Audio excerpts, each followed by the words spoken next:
Yeah, you know, this has been brought to you by the Peterson School. They are the leader in the comprehensive technical training with 3 community locations in Woburn, Westwood, and their expanded location in Worcester. Register for courses and jumpstart your career now at petersonschool.com. And we are back for hour 3 of Felger Mazz here at the Super Bowl. We're going to bypass the update here because we have a special guest. Join us in the Apex Entertainment guest chair. Hour 3 of our coverage is brought to you by AdCare, 1-800-ALCOHOL. It's Colin Cowherd of Fox and Fox Sports. How you doing, Colin? Good to see you again.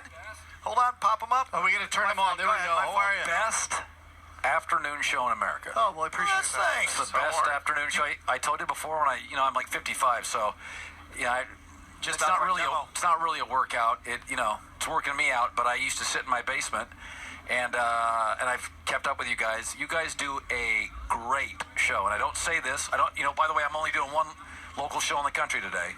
You guys are great. You have perspective. You know the local teams, but you're not homers. Whatever. You're just both great.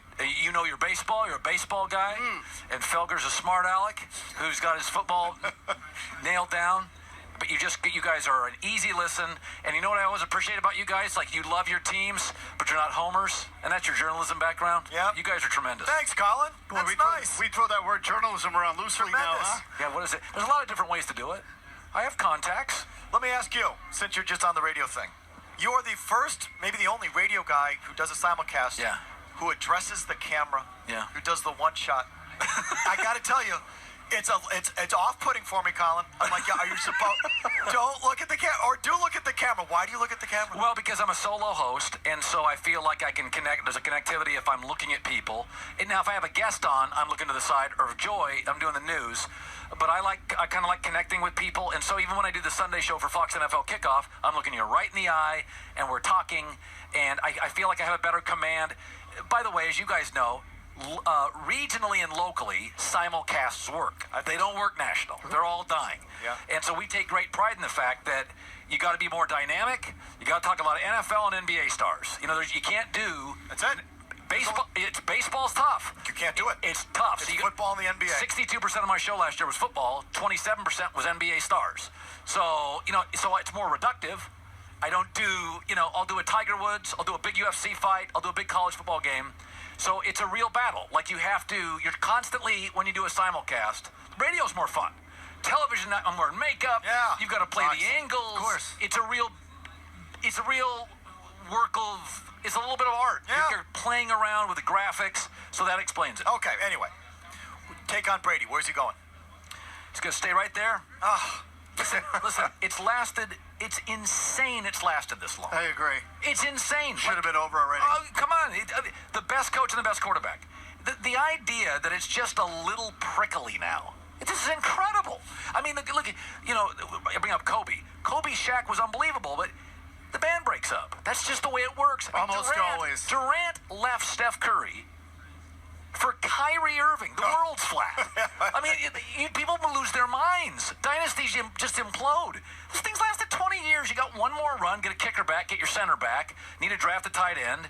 I would go and get like a Amari or a Randall Cobb. You get somebody. I think Tom's kind of rigid now. The system's so intense. It's hard to ask a 19-year-old, come out, figure the system, let's go. I think there's limitations with what Tom can do athletically. I just think the system's rigid. It asks way too much. No question. It's MIT. You need to dumb it down. Seriously. I've said it for a long time. They need to dumb it down. What's the point of having a complex offense if nobody can run it? Really? No, let's make it so the defense doesn't know what the hell's going on. Meanwhile, our own players are running around in circles out there. It's ridiculous. But it's been a great run.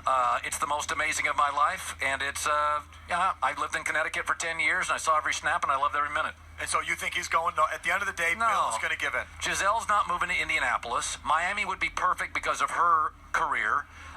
He's not going to go to a New York team because Daniel Jones and Darnold. They'd love to go to Miami, but he's not going to a rebuild with a bad O-line. Indianapolis makes sense, but Gisele's not moving there. And nobody likes the Chargers in Los Angeles. He doesn't even look right in that jersey. So, and their offensive line's not very good, so that doesn't fit. What about the Raiders? That's interesting. And doesn't it kind of change if those two are on the rocks? Are they? Well, I don't know. Did you read the tabloids? I saw it, but Gisele dumped Tom. Can you talk about that in your show? Yeah, sure. Yeah, we talked about it. Did 4 straight hours. We did a week on it. 3 days, yeah. So do you believe it? I believe they might be leading separate lives. They might be. What do you think? Oh, entirely possible. I think you get two people in the celebrity world that are that ambitious. It's hard to have a real relationship. Is that a topic and a big one? Yeah, well, I saw it in the grocery store, but it was one of those magazines. Life and Style. Oh, yeah, you got to get that stuff. You can see who wore it better. That's always, like those things. The celebrity beach pics. Did we talk about it? We read it on the air. We did the whole magazine. That's the kind of show I want to segue to. You guys have a much better time than I do. I mean, I don't want to pound him on the personal stuff, but I do think it's telling in terms of where he's going to play. Follow the kids. Where are they in school? Like LeBron told us all. But his kids are in New York. Well, I'm saying, so now they're in New York. So it's like, it tells you they're out of Boston. So now where does it make it work? And if they're living something separate. If you ask me where I would go to Indianapolis. Great GM, smart coach. Yep. Coach played. Yeah. Really good offensive line. Yeah. Tight end heavy. Mostly they have B receivers, kind of Sterling Shepard types, have one deep threat. And by the way, their linebacking core, they need an edge rusher and Tom, and that's a 12-win team. Yeah. Oh, yeah.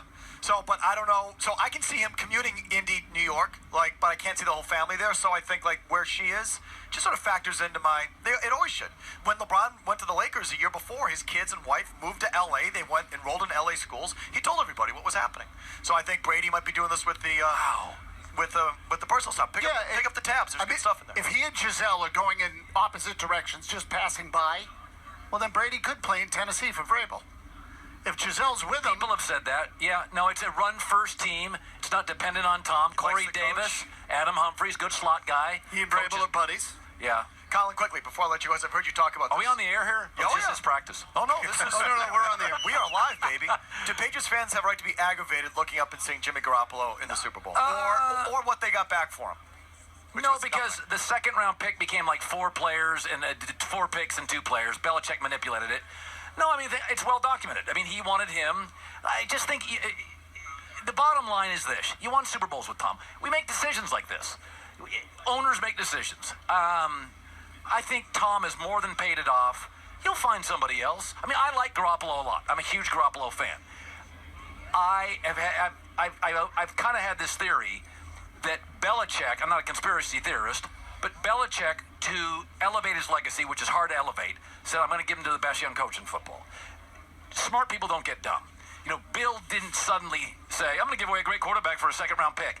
He sent him to the guy he guaranteed Garoppolo would be great. No question. So when he's done, he can say, I told you, that was the guy. Right, well, so as a fan, what do you care? You want the best return. So I think that's aggravating to some people that he did not maximize the return there. By the way, here's my other conspiracy theory. They didn't address tight end for 2 straight years. He wanted Tom to be out there. Bill did. Let's see him without Gronk. They didn't address it for 2 years. When has Bill gone into a draft and not addressed a position? Gronk was hurt for 3 years. I'm not saying he was trying to lose, but somebody told me this in journalism years ago. You can write a story 2 ways. Same story 2 ways. You can attack the draft 2 ways. They didn't address last 2 years the tight end. Bill wanted Tom on the stage and just say, make it a little tougher for you. I'm going to win with defense and special teams. Now, it went sideways when they lost their kicker. But now that's my conspiracy theory. I like that one. How do they not address the tight end? Look, it's an interesting point. I hadn't thought of it in those terms. So Bill sort of sets him up to fail. I don't totally believe that. They did go out and get Antonio Brown at tremendous risk to the organization. If they wanted Brady to fall on his face, they would not have. How have they not addressed the tight end? It's a failure. For 3 years. By the way, last year's draft had 2 great ones. I mean, it doesn't make any sense to me. There's bad roster management. I don't think it's intentional. I don't think they intentionally want Brady to look bad.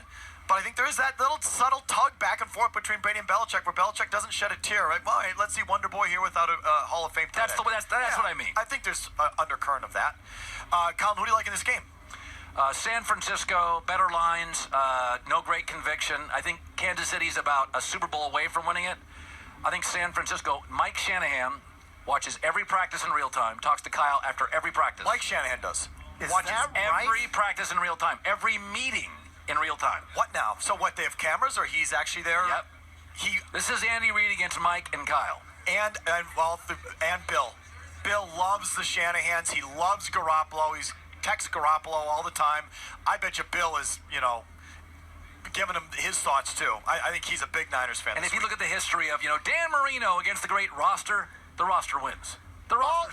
It's about the more complete team. I like San Francisco. I'm with you. Everything you've said, I'm in 100% agreement with. Mike Shanahan watches every practice. That's what I was told. Bill Romanowski. By Skype? No, I mean, these days he watches every practice live.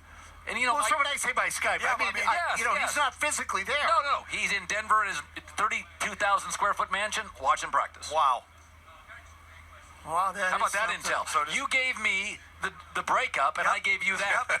Yep. Some big J journalism on the show. Colin, thanks for coming by. We Great. appreciate it. Andy Reid's got no shot. Why don't we take a quick break because we're expecting some guests on the backside. So we'll take the break right now and come right back from Super Bowl 54.